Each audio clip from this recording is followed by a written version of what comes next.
മൂന്നാം ക്ലാസ് ലിസാനുൽ ഖുർആൻ അഞ്ചാമത്തെ പാഠം നസൂറുൽ ജദ്ദ നാം വലിയുപ്പയെ സന്ദർശിക്കുന്നു എന്ന ശീർഷകത്തിൽ പെരുന്നാളിൻ്റെ അവധി ദിവസം വലിയുപ്പയെ സന്ദർശിക്കാൻ പോയ കുടുംബാംഗങ്ങളുടെ മനോഹരമായ ഒരു കഥയാണ് ഈ പാഠത്തിലൂടെ പരിചയപ്പെടുത്തുന്നത്. ചിത്രത്തിൽ വലിയുപ്പയുമായി സന്തോഷത്തോടുകൂടെ സംസാരിക്കുന്ന പേരമകൻ്റെ ചിത്രം നിങ്ങൾക്ക് കാണാവുന്നതാണ്. തുടർന്നും ഇതുപോലത്തെ നല്ല നല്ല വീഡിയോകൾ ചെയ്യാൻ ഞങ്ങൾക്കുള്ള പ്രചോദനം നിങ്ങൾ നൽകുന്ന സബ്സ്ക്രൈബാണ്. ചെയ്യാത്തവരുണ്ടെങ്കിൽ ചെയ്ത് സഹായിക്കണമെന്ന് അറിയിക്കുകയാണ്. വീഡിയോ ഉപകാരപ്പെട്ടെങ്കിൽ കമൻറ്റിലൂടെ അറിയിക്കുക. ബാക്കി 2 പാഠങ്ങളുടെ വീഡിയോ കൂടെ നമുക്ക് ചെയ്യാവുന്നതാണ്. നേരെ നമുക്ക് പാഠത്തിലേക്ക് കടക്കാം.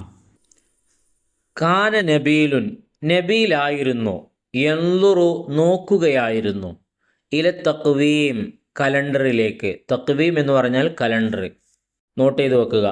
ഫജാ അബൂഹു അപ്പോൾ അവൻ്റെ ഉപ്പ വന്നു. അബ് എന്ന് പറഞ്ഞാൽ ഉപ്പയാണെന്ന് നമുക്കറിയാം. അതിൻ്റെ കൂടെ ഒരു ഹു ഉണ്ട്. ഹുവിൻ്റെ അർത്ഥം അവൻ്റെ ഉപ്പ വന്നു, നബീലിൻ്റെ ഉപ്പ വന്നു.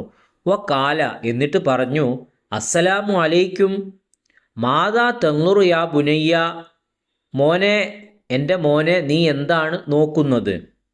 നബീൽ, വ അലൈക്കും അസ്സലാം വ റഹ്മത്തുള്ള, ഉപ്പയോട് സലാം അടക്കി. അൻളുറു യൗമൽ ഈദ്, ഞാൻ പെരുന്നാൾ ദിവസം നോക്കുകയാണ്. അൽ ഈദു ഫി യൗമിൽ അഹദ്, ഈദ് എന്ന് പറഞ്ഞാൽ പെരുന്നാൾ. നോട്ട് ചെയ്ത് നോക്കുക. ഫി യൗമിൽ അഹദ് ഞായറാഴ്ചയാണ്. അൽ കാദിം വരുന്ന ഞായറാഴ്ചയാണ്. അൽ അബു നഅം അതെ, യൗമുൽ ഈദ് യൗമുൽ അഹദ് പെരുന്നാൾ ഞായറാഴ്ചയാണ്. നദ്ഹബു ലി സിയാറത്തി ജദ്ദിക, നമുക്ക് വലിയുപ്പയെ സന്ദർശിക്കാൻ പോകാം. ഫി യൗമിൽ ഇസ്നൈനി, തിങ്കളാഴ്ച ദിവസം. ഞായറാഴ്ച പെരുന്നാൾ കൂടി തിങ്കളാഴ്ച നമുക്ക് വലിയുപ്പയെ സന്ദർശിക്കാൻ പോകാം ഇൻഷാ അല്ലാ. യാ നബീലു, ഓ നബീലെ, ഐന ഉഖ്തുക റഹീമ, നിന്റെ സഹോദരി റഹീമ എവിടെ? റഹീമ, അന ഹാലിറത്തുൻ യാ ബാബ, ഉപ്പ ഞാൻ ഇവിടെയുണ്ട്. അപ്പോൾ ഹാലിറത്തുൻ എന്ന് പറഞ്ഞാൽ നമ്മൾ മദ്രസയിൽ ഹാജർ വിളിക്കുന്ന സമയത്തൊക്കെ ഹാലിറ എന്ന് പറയില്ലേ, സ്ഥലത്തുണ്ട് എന്നുള്ളതിനെ അറിയിക്കുന്നതാണ്. അൽ അബു അപ്പോൾ അബ്, ഐന ഉമ്മുക്കി യാ റഹീമ, റഹീമ നിന്റെ ഉമ്മ എവിടെ? അൽ ഉമ്മു അന ഐലൻ ഹാലിറത്തുൻ, ഞാനും ഇവിടെ തന്നെ ഉണ്ട്.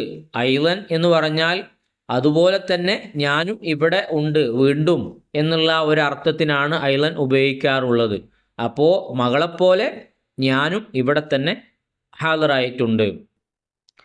അൽ അബു ഉപ്പ, യാ ഔലാദി എൻ്റെ മക്കളെ, നെഹ്നു നമ്മൾ, നദ്ഹബു ജമീഅൻ എല്ലാവരും പോകും, ലി സിയാറത്തി ജദ്ദിക്കും നിങ്ങളുടെ വലിയുപ്പയെ സന്ദർശിക്കാൻ. അടക്കും എന്നുള്ളത് നോട്ട് ചെയ്യുക. നിങ്ങളുടെ യൗമൽ ഈദി പെരുന്നാൾ ദിവസം.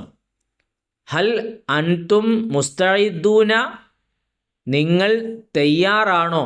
അപ്പോൾ അൻതും നിങ്ങൾ എന്നുള്ളത് നോട്ട് ചെയ്യുക. അത് റെഡ് കളറിലുള്ളതൊക്കെ നമ്മൾ പ്രത്യേകം മനസ്സിലാക്കി വെക്കണം. റഹീമ പറയുകയാണ്, തൊബഅൻ തീർച്ചയായും, നെസ്കുനു മഅ ജദ്ദിന നമ്മൾ വല്ലിപ്പയോട് കൂടെ താമസിക്കും. നെസ്കുനു എന്ന് പറഞ്ഞാൽ താമസിക്കും. ജദ്ദിന എന്നുള്ളത് എന്നുള്ളത് നമ്മുടെ. യൗമ സുലാസായി ചൊവ്വാഴ്ച ദിവസം, അത് റെഡ് കളറിലാണ്. വ യൗമൽ അർബിയായി ബുധനാഴ്ച ദിവസം. വ യൗമൽ ഖമീസി വ്യാഴാഴ്ച ദിവസം. അപ്പോൾ 3 ദിവസത്തിൻ്റെ പേരും നേരത്തെ പറഞ്ഞ ഞായറാഴ്ച ദിവസവും നമ്മൾ പഠിച്ചു. അൽ അബു നെർജിഉ ഫി യൗമിൽ ജുമുഅ, നെർജിഉ നമ്മൾ മടങ്ങും, നമുക്ക് മടങ്ങാം. ഫി യൗമിൽ ജുമുഅ വെള്ളിയാഴ്ച ദിവസത്തിൽ നമുക്ക് മടങ്ങാം. അപ്പം വെള്ളിയാഴ്ച ദിവസവും പഠിച്ചു. മത്താ തുഫ്തഹു മദ്രസതുക്കും, എപ്പോഴാണ് നിങ്ങളുടെ മദ്രസ തുറക്കുന്നത്? കും എന്ന് പറഞ്ഞാൽ നിങ്ങളുടെ. ബഅദൽ ഈദ്, ഈദ് എന്ന് പറഞ്ഞാൽ പെരുന്നാളാണല്ലോ. പെരുന്നാളിന് ശേഷം എപ്പോഴാണ് നിങ്ങളുടെ മദ്രസ തുറക്കുക എന്നാണ് ഉപ്പ ചോദിച്ചത്. നബീൽ പറയുന്നു, ഫി യൗമി സബ്തി ഇൻഷാ അല്ലാ, ഇൻഷാ അല്ലാ ശനിയാഴ്ച നമ്മുടെ മദ്രസ തുറക്കും എന്ന് നബിയിൽ പറഞ്ഞു. അപ്പോൾ ഇങ്ങനെയാണ് ഈ ഒരു പാഠഭാഗം വന്നിട്ടുള്ളത്. വലിയുപ്പയെ സന്ദർശിക്കാൻ പോകുന്നതിന് അവർ കണക്ക് കൂട്ടുന്നു. പെരുന്നാളിൻ്റെ പിറ്റേ ദിവസം അവർ വലിയുപ്പയെ സന്ദർശിക്കാൻ പോവുകയും അവിടെ കൂടി വെള്ളിയാഴ്ച തിരിച്ചു പോരുന്നു. ശനിയാഴ്ച അവരുടെ മദ്രസ തുറക്കുന്ന കാര്യം നബിയിൽ ഉപ്പയോട് പറയുന്നു. ഈ ഒരു രൂപത്തിലുള്ള ഒരു ചിത്രമാണ്, ഒരാശയമാണ് ഈ പാഠത്തിലുള്ളത്. ഇനി അതിൻ്റെ ശേഷം ഉള്ളത് നമുക്കൊന്ന് നോക്കാം. വർക്ക് നെക്റഉ അയ്യാമൽ ഉസ്ബോഇ, ആദ്യത്തെ വർക്ക് നമുക്ക് ആഴ്ചയിലെ ദിവസങ്ങളൊന്ന് വായിക്കാം എന്നതാണ്. യൗമുൽ അഹദ് ഞായർ, യൗമുൽ ഇസ്നൈനി തിങ്കളാഴ്ച, യൗമുൽ സുലാസായി ചൊവ്വാഴ്ച, യൗമുൽ അർബിയായി ബുധനാഴ്ച, യൗമുൽ ഖമീസ് വ്യാഴാഴ്ച, യൗമുൽ ജുമുഅ വെള്ളിയാഴ്ച, യൗമുൽ സബ്ത് ശനിയാഴ്ച. അപ്പോൾ ഇങ്ങനെ നമ്മൾ ആഴ്ചയിലെ 7 ദിവസങ്ങളെ പേരും പഠിക്കുന്നു. പഠിച്ചു വെക്കുക. പരീക്ഷയ്ക്ക് എന്തായാലും ചോദിക്കും, ഏതെങ്കിലുമൊക്കെ ദിവസങ്ങൾ ചോദിക്കും, പ്രത്യേകം നോട്ട് ചെയ്യുക. രണ്ടാമത്തെ വർക്ക് വന്നിട്ടുള്ളത് നുലാഹിലുൽ ലമാഇറൽ മുത്തസില, മുത്തസിലായ ലമീറുകളെ നമുക്ക് പരിചയപ്പെടാം എന്നുള്ളതാണ്. അപ്പോൾ ചേർന്ന് വരുന്ന ലമീറുകൾ, വാക്കുകളോടുകൂടെ ചേർന്ന് വരുന്ന, വേർപിരിഞ്ഞ് സ്വന്തമായി വരുന്നതല്ല, വാക്കുകളോട് കൂടെ ചേർന്ന് വരുന്ന ലമീറുകളെ നമുക്ക് മനസ്സിലാക്കാം എന്നുള്ളതാണ്. അതിലാദ്യത്തേത് നോക്കൂ, ജദ്ദുക. ജദ് എന്ന് പറഞ്ഞാൽ നമ്മൾ നേരത്തെ പഠിച്ചു വെച്ചതാണ്, വലിയുപ്പ എന്നതാണ്. അപ്പോൾ ഈ ക എന്നുള്ളതിൻ്റെ അർത്ഥം എന്താണ്? നിൻ്റെ എന്നുള്ളതാണ്. ജദ്ദുക എന്ന് നമ്മൾ ആരോടാണ് പറയുക? ഒരു പുരുഷനോടാണ് പറയുക, ഒരു ബോയിയോടാണ്. അതാ ഞാൻ അവിടെ ബി ഇട്ട് കൊടുത്തിരിക്കുന്നത്. അപ്പോൾ ജദ്ദുക എന്നുള്ള പ്രയോഗം നമ്മൾ ആരോടാണ് നടത്തേണ്ടത്? ഒരാണിനോടാണ്, ആൺവർഗത്തോട് നടത്തുന്നതാണ് ജദ്ദുക എന്നുള്ളത്.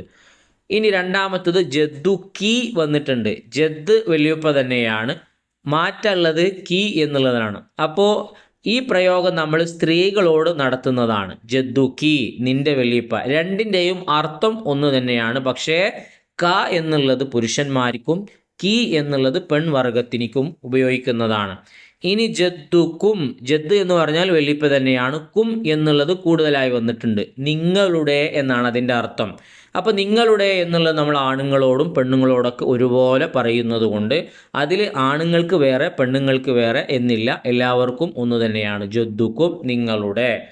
ഇനി കിതാബുക, കിതാബ് എന്ന് പറഞ്ഞാൽ നമുക്ക് എല്ലാവർക്കും അറിയാം പുസ്തകമാണ്. അപ്പോൾ ക എന്നുള്ളതോ നേരത്തെ നമ്മൾ പഠിച്ചു, നിൻ്റെ. ഈ ക എന്നുള്ളത് പ്രയോഗിക്കുന്നത് പുരുഷനോടാണ്, അതുകൊണ്ടാണ് അവിടെ ബി ഇട്ട് കൊടുത്തിരിക്കുന്നത്, ബോയ് ആയതുകൊണ്ടാണ്. കിതാബുക്കി, നിൻ്റെ പുസ്തകം, അത് സ്ത്രീയോടുള്ളതാണ്, അതുകൊണ്ടാണ് അവിടെ ജി ഇട്ട് കൊടുത്തിരിക്കുന്നത്, ഗേൾ എന്നുള്ളത് അറിയിച്ചിട്ടുകൊണ്ടാണ്. ഇനി കിതാബുക്കും എന്നാകുമ്പോഴോ നിങ്ങളുടെ പുസ്തകം എന്നാകും. അസ്സലാമു അലൈക്ക എന്ന് പ്രത്യേകം പറയുമ്പോൾ അത് ആരോടായിരിക്കും? അത് ഒരു ആണിനോടായിരിക്കും.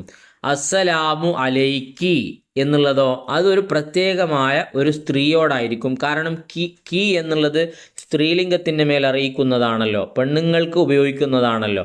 ഇനി അസ്സലാമു അലൈക്കും എന്ന് നമ്മൾ നിങ്ങൾക്ക് അള്ളാഹുവിൻ്റെ രക്ഷയുണ്ടാവട്ടെ എന്നതാണ് നമ്മൾ എല്ലാവരോടും പറയാറുള്ളത്. അതിലൊരു ബഹുമാന സൂചകം കൂടെ ഉൾപ്പെടുത്തിക്കൊണ്ടാണ് നമ്മൾ അസ്സലാമു അലൈക്കും എന്ന് പറയുന്നത്. ഇനി അടുത്ത ചോദ്യത്തിലേക്ക് നമുക്ക് കടക്കാം.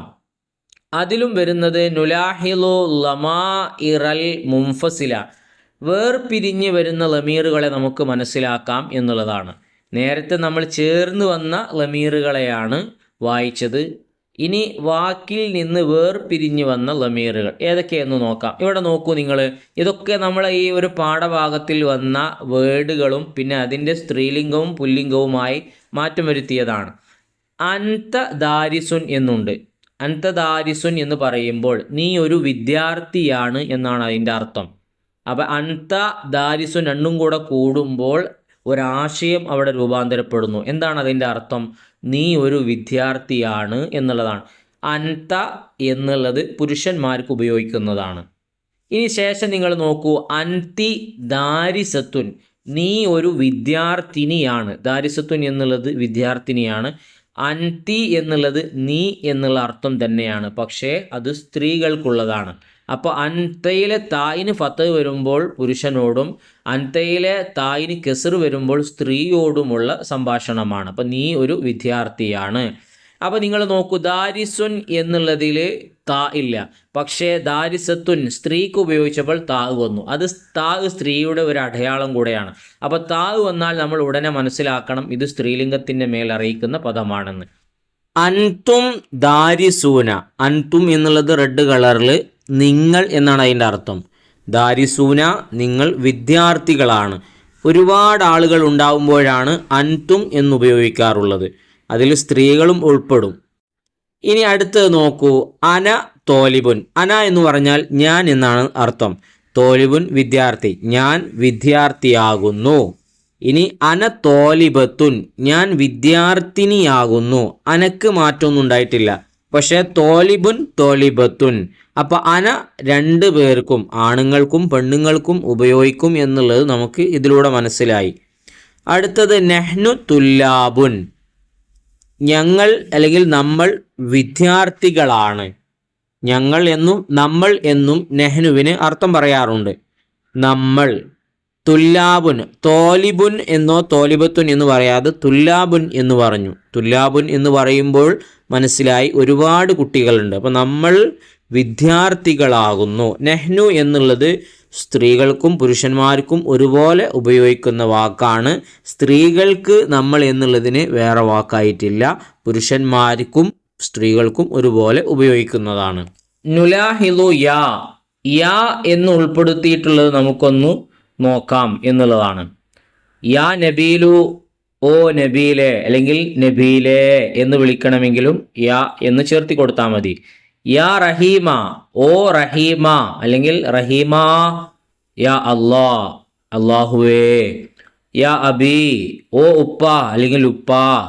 യാ ഉമ്മി, എൻ്റെ ഉമ്മ, ഉമ്മ. യാ റബ്ബി, അപ്പോൾ ആ റബ്ബി എന്നുള്ള നീട്ടാൻ ഉപയോഗിച്ച് കഴിഞ്ഞാൽ നമുക്കറിയാം അവിടെ എന്തു വന്നു, എൻ്റെ എന്നുള്ള അർത്ഥം വരുന്നതിന് വേണ്ടി നമ്മൾ അവസാനത്തിൽ യാ ചേർത്തി കൊടുക്കലാണ്. ഇപ്പോൾ യാ അബി, എൻ്റെ ഉപ്പ. യാ ഉമ്മി, എൻ്റെ ഉമ്മ. യാ റബ്ബി, എൻ്റെ റബ്ബേ. യാ ഔലാദി, എൻ്റെ മക്കളെ എന്നുള്ളതാണ്. ഇനി ഹയ്യ നുൻഷിഉ എന്നുള്ള ഒരു ബൈത്താണ്, നമുക്ക് പാടാം എന്നുള്ളതാണ്. ഈ പാട്ട് പാടി നോക്കാം എന്നുള്ളതാണ്. ഇനി അതിന് ശേഷം വരുന്നുള്ളത് നസിലു ബിൽ മുനാസിബി, യോജിച്ചത് ചേർത്തി കൊടുക്കാനാണ്. നമ്മളിവിടെ ചേർത്തി കൊടുത്തിട്ടുണ്ട്, പക്ഷേ ഇത് ചേർക്കേണ്ട രൂപം നമ്മൾ ഈ വീഡിയോയിലൂടെ വിവരിക്കുന്നു. ഐന കിതാബുക്കി, നിന്റെ കിതാബ് എവിടെയാണ്? അപ്പോൾ ഈ ചോദ്യം ആണുങ്ങളോടാണോ പെണ്ണുങ്ങളോടാണോ നിങ്ങളെ മനസ്സിൽ വന്നിട്ടുണ്ടാവും. കി എന്നുള്ളതാണ്, അപ്പോൾ അത് പെണ്ണുങ്ങളോടുള്ളതാണ് ചോദ്യം. അപ്പോൾ നമുക്ക് പെണ്ണുങ്ങൾക്കുള്ള ഉത്തരമാണ് തിരഞ്ഞെടുക്കേണ്ടത്. അപ്പോൾ അതിനോട് യോജിച്ചത് യാ ഫാത്തിമ, ഓ ഫാത്തിമ നിന്റെ കിതാബ് എവിടെയാണ് എന്നതാണ് ഇതിൽ യോജിച്ച് വരുന്നത്. മൻ ഉസ്താദുക്ക, നിന്റെ ഉസ്താദ് ആരാണ്? അപ്പോൾ ആ ക എന്നുള്ള പ്രയോഗം ആണുങ്ങളോടാണ്, മാത്രമല്ല ഒരാളാണ് അവിടെ ഉള്ളത്. അങ്ങനത്തെ ആണുങ്ങൾ ഒരാൾ അറിയിക്കുന്ന പദം ഇപ്പുറത്തുനിന്ന് നമ്മൾ തിരഞ്ഞെടുക്കണം. അത് ഇതിൽ ഏതാ ഉള്ളത്? യാ റയ്യാനു, റയ്യാനു എന്നുള്ള ഒരു ആണിൻ്റെ മേൽ അറിയിക്കുന്ന ഒന്ന് മാത്രമേ ബ്രാക്കറ്റിലുള്ളൂ. അപ്പം നമ്മൾ ഏതിലേക്ക് ചേർത്തി കൊടുക്കുന്നു? മൻ ഉസ്താദുക്ക യാ റയ്യാനു, റയ്യാനെ നിന്റെ ഉസ്താദ് ആരാണ്? ഇനി നോക്കൂ, യാ ഔലാദു, ഓ കുട്ടികളെ എന്നുള്ളതാണ്. അപ്പോൾ കുട്ടികൾ എന്നുള്ളത് ഒരുപാട് പേരുണ്ട്. അപ്പോൾ ആ ഒരുപാട് പേർക്ക് യോജിച്ചത് നമ്മൾ തിരഞ്ഞെടുക്കണം. അതേതാണ് ഇവിടെ ഉള്ളത്? യാ ഔലാദു ഐന മദ്രസത്തുക്കും, നിങ്ങളുടെ മദ്രസ എവിടെയാണ്? അപ്പോൾ കും എന്നുള്ള നിങ്ങളുടെ, അപ്പം നിങ്ങൾ കുട്ടികൾ ഒരുപാട്, അപ്പോൾ അതാണ് അതിനോട് യോജിച്ചു വന്നിട്ടുള്ളത്. ഇനി യാ ഇബ്നു, ഓ മോനെ. അപ്പം മോൻ എന്നുള്ളത് ആണുങ്ങൾക്ക് ഉപയോഗിക്കുന്നതാണ്. അപ്പോൾ ആണുങ്ങൾക്ക് യോജിച്ച ഒരാൾക്ക് യോജിച്ചു വരുന്നതാണ് നമ്മൾ തിരഞ്ഞെടുക്കേണ്ടത്. അപ്പോൾ യാ ഇബ്നു മസ്മുക, നിന്റെ പേരെന്താണ്? ഇനി യാ ബിന്തു, ഓ മോളെ. അപ്പം മകളാകുമ്പോൾ നമ്മൾ ആ നിലക്ക് ഒരാൾക്കുള്ളത് യോജിച്ചത് നമ്മൾ തിരഞ്ഞെടുക്കണം. മസ്മുക്കി, എന്താണ് നിന്റെ പേര്? അപ്പോൾ ഈ ഒരു രൂപത്തിലാണ് ഈ ഒരു പ്രവർത്തനം നമ്മൾ ചെയ്ത് മനസ്സിലാക്കേണ്ടത്. ഇനി അടുത്ത പ്രവർത്തനം വന്നിട്ടുള്ളത് നുകമ്മിലു ബി കാക്കീകും. കാക്കീകും കൊടുത്ത് പൂരിപ്പിക്കാനാണ്. കമാഫിൽ മിസാലി, താഴെ കൊടുത്തിരിക്കുന്ന ഉദാഹരണത്തിലുള്ളതുപോലെ കാക്കീക്കു കൊടുത്തിട്ട് പൂരിപ്പിക്കാനാണ്. അപ്പോൾ നിങ്ങൾ നോക്കൂ, മുകളിൽ കൊടുത്തിരിക്കുന്നത് ഉമ്മുൻ പ്ലസ് ക, ഉമ്മുക. എന്താണ് ഉമ്മുക എന്ന് പറഞ്ഞാൽ അർത്ഥം? നിന്റെ ഉമ്മ എന്നാണ്. നമ്മളിപ്പോൾ മനസ്സിലാക്കി കഴിഞ്ഞു. ഉമ്മുൻ പ്ലസ് കി, ഉമ്മുക്കി. എന്താണ്? നിന്റെ ഉമ്മ എന്ന് തന്നെയാണ് അതിൻ്റെയും അർത്ഥം. പക്ഷേ അതൊരു സ്ത്രീയോട് പറയുന്ന ശൈലിയാണ്. ഉമ്മുൻ പ്ലസ് കും, ഉമ്മുക്കും. എന്താണ് അതിൻ്റെ അർത്ഥം? നിങ്ങളുടെ ഉമ്മ എന്നാണ്. ഇവിടെ കൊടുത്തിരിക്കുന്നത് താഴെ ബൈത്തുൻ കൊടുത്തിരിക്കുന്നുണ്ട്, അബുൻ കൊടുത്തിട്ടുണ്ട്, കിതാബുൻ കൊടുത്തിട്ടുണ്ട്. വളരെ എളുപ്പമാണ്. ബൈത്തുൻ പ്ലസ് ക, ബൈത്തുക, നിന്റെ വീട്. ബൈത്തുൻ പ്ലസ് കി, ബൈത്തുക്കി, നിന്റെ വീട്. അതൊരു സ്ത്രീയോടുള്ള പ്രയോഗമാണ്. ബൈത്തുൻ പ്ലസ് കും, ബൈത്തുക്കും, നിങ്ങളുടെ വീട്. അത് ഒരുപാട് ആളുകളോടുള്ള സംസാരമാണ്. അബുൻ എന്നുള്ള കള്ളിക്ക് അബൂ എന്ന് കൊടുത്തിട്ടുണ്ട്. അബൂ പ്ലസ് ക, അബൂക്ക. അപ്പോൾ നിന്റെ ഉപ്പ എന്നെങ്ങനെയാ പറയാ? അബുക്ക എന്നല്ല പറയാ, അബൂക്ക എന്നാണ് പറയുക. അത് പ്രത്യേകം നമ്മൾ മനസ്സിലാക്കി വെക്കുക. ചെറിയൊരു മാറ്റമുള്ളതാണ്. ചിലപ്പോൾ അങ്ങനെ മാറ്റമുള്ളതൊക്കെ ആയിരിക്കും പരീക്ഷയ്ക്ക് ചോദിക്കുക. പിന്നെ അബൂ പ്ലസ് കി, അബൂക്കി എന്നാണ് പറയുക. അബൂ പ്ലസ് കും, അബൂക്കും, നിങ്ങളുടെ ഉപ്പ. ഇങ്ങനെയാണ് അത് വരുന്നത്. കിതാബുൻ എന്നുള്ളത് സാധാ പോലെ തന്നെയാണ്. കിതാബുൻ പ്ലസ് ക, കിതാബുക്ക, കിതാബുക്കി, നിന്റെ പുസ്തകം. കിതാബുൻ പ്ലസ് കും, കിതാബുക്കും, നിങ്ങളുടെ പുസ്തകം. ഇങ്ങനെയാണ് അത് വരുന്നത്. അടുത്ത പ്രവർത്തനം വന്നിട്ടുള്ളത് നുകമ്മിലു ബി അന നെഹ്നു കമാഫിൽ മിസാലി. ഉദാഹരണത്തിൽ ഉള്ളതുപോലെ അന നെഹ്നു കൊടുത്തിട്ട് പൂരിപ്പിക്കാനാണ്. ഇപ്പോൾ ഉദാഹരണം നിങ്ങൾ നോക്കൂ. ദാരിസുൻ എന്ന് കൊടുത്തിട്ട് അന ദാരിസുൻ, നെഹ്നു ദാരിസൂന എന്ന് കൊടുത്തിട്ടുണ്ട്. അന എന്നുള്ളത് ഒരാളാണ്, അപ്പോൾ ദാരിസുൻ എന്ന് തന്നെ പറഞ്ഞാൽ മതി. പക്ഷേ നെഹ്നു എന്നുള്ളത് ഒരുപാട് ആളുകളുണ്ട്. അപ്പം നെഹ്നു ദാരിസുൻ എന്നല്ല പറയാ, നെഹ്നു ദാരിസൂന എന്നാണ് പറയാ. ഇപ്പം ഇബ്നുൻ എന്നുള്ളത് ഒരാളാണ്. അന ഇബ്നുൻ, ഞാൻ മകനാണ്. നെഹ്നു അബ്നാ ഉൻ, അപ്പം ഞങ്ങൾ മക്കളാണ് എന്നെങ്ങനെ പറയാ? നെഹ്നു അബ്നാ ഉൻ. പ്രത്യേകം പഠിച്ചു വെക്കുക. ബിൻതുൻ, അന ബിൻതുൻ, ഞാൻ മകളാണ്. നെഹ്നു ബനാത്തുൻ, ഞങ്ങൾ പെൺമക്കളാണ് എന്നുള്ളത് ബനാത്തുൻ എന്ന ബിൻത്തിൻ്റെ ബഹുവചനം ഉപയോഗിച്ചാണ് പറയേണ്ടത്. തോലിബുൻ, വിദ്യാർത്ഥി. അന തോലിബുൻ, ഞാനൊരു വിദ്യാർത്ഥിയാണ്. നെഹ്നു തുല്ലാബുൻ, ഞങ്ങൾ വിദ്യാർത്ഥികളാണ്. ഓക്കെ. ജാലിസുൻ, ഇരിക്കുന്നു എന്നാണ്. അന ജാലിസുൻ, ഞാൻ ഇരിക്കുന്നു. നെഹ്നു ജാലിസൂന എന്നാണ് പറയുക, ഞങ്ങൾ ഇരിക്കുന്നു എന്നാണ് പറയുക. ഇനി അതിൻ്റെ താഴെ നുകമ്മിലു ബി അൻത, അൻതി, അൻതും കമാഫിൽ മിസാലി. ഉദാഹരണത്തിൽ ഉള്ളതുപോലെ അൻത, അൻതി, അൻതും എന്നതുകൊണ്ട് പൂരിപ്പിക്കാനാണ്. ഉദാഹരണം വായിക്കാം. ദാരിസുൻ, അൻത ദാരിസുൻ, നീ വിദ്യാർത്ഥിയാണ്. അൻതി ദാരിസുത്തുൻ, നീ വിദ്യാർത്ഥി നീയാണ്. അൻതും ദാരിസൂന, നിങ്ങൾ വിദ്യാർത്ഥികളാണ്. അപ്പോൾ അൻത എന്നുള്ളത് ആണുങ്ങൾക്കും അൻതി എന്നുള്ളത് പെണ്ണുങ്ങൾക്കും. പെണ്ണുങ്ങൾക്ക് ഉപയോഗിക്കുന്നതിനോട് കൂടെ ദാരിസ തുൻ എന്നുള്ളതിൽ തുൻ കൂട്ടിക്കൊടുക്കണം. അപ്പോഴാണത് ശരിയായി വരുന്നത്. പിന്നെയോ അൻതും എന്ന് വന്നാൽ വെറും ദാരിസുൻ എന്ന് പറഞ്ഞാൽ പോരാ, ദാരിസൂന എന്ന് പറയണം. തോലിബുൻ, അൻത തോലിബുൻ, നീ വിദ്യാർത്ഥിയാണ്. അൻത തോലിബത്തുൻ, നീ വിദ്യാർത്ഥിയാണ്. അൻതും, നിങ്ങൾ. തുല്ലാബുൻ, നിങ്ങൾ വിദ്യാർത്ഥികളാണ്. ജാലിസുൻ, അൻത ജാലിസുൻ, നീ ഇരിക്കുന്നവനാണ്. അൻതി ജാലിസത്തുൻ, നീ ഇരിക്കുന്നവളാണ്. അവിടെ തുൻ വന്നത് കണ്ടില്ലേ? അൻതും ജാലിസൂന, നിങ്ങൾ ഇരിക്കുന്നവരാണ്. ഇനി ഇബ്നുൻ, അൻത ഇബ്നുൻ, നീ മകനാണ്. അൻതി ബിൻതുൻ, അവിടെ നമ്മൾ പ്രത്യേകം ശ്രദ്ധിക്കണം. നീ മകനാണ് എന്നുള്ളത് അൻതി ഇബ്നുൻ എന്ന് പറഞ്ഞാൽ പോരാ, അൻതി ബിൻതുൻ എന്ന് പറയണം. ഇബ്നുൻ എന്ന് പറഞ്ഞാൽ അതിൻ്റെ ഫുൾ അർത്ഥം മകൻ എന്ന് തന്നെയാണ്. അപ്പോൾ അവിടെ അൻതി ഇബ്നുൻ എന്ന് പറഞ്ഞാൽ നീ മകളാണെന്ന അർത്ഥം കിട്ടില്ല. അൻതി ബിൻതുൻ എന്നാണ് പറയേണ്ടത്, പ്രത്യേകം ശ്രദ്ധിക്കുക. അൻതും ഔലാദുൻ എന്നാണ് പറയുക, നിങ്ങൾ മക്കളാണ് എന്നുള്ളതിനേക്ക്. അപ്പോൾ ഈ ഒരു രൂപത്തിലാണ് ഈ ഒരു പാഠഭാഗവും അതിലെ വർക്കുകളും ഒക്കെ വന്നിട്ടുള്ളത്.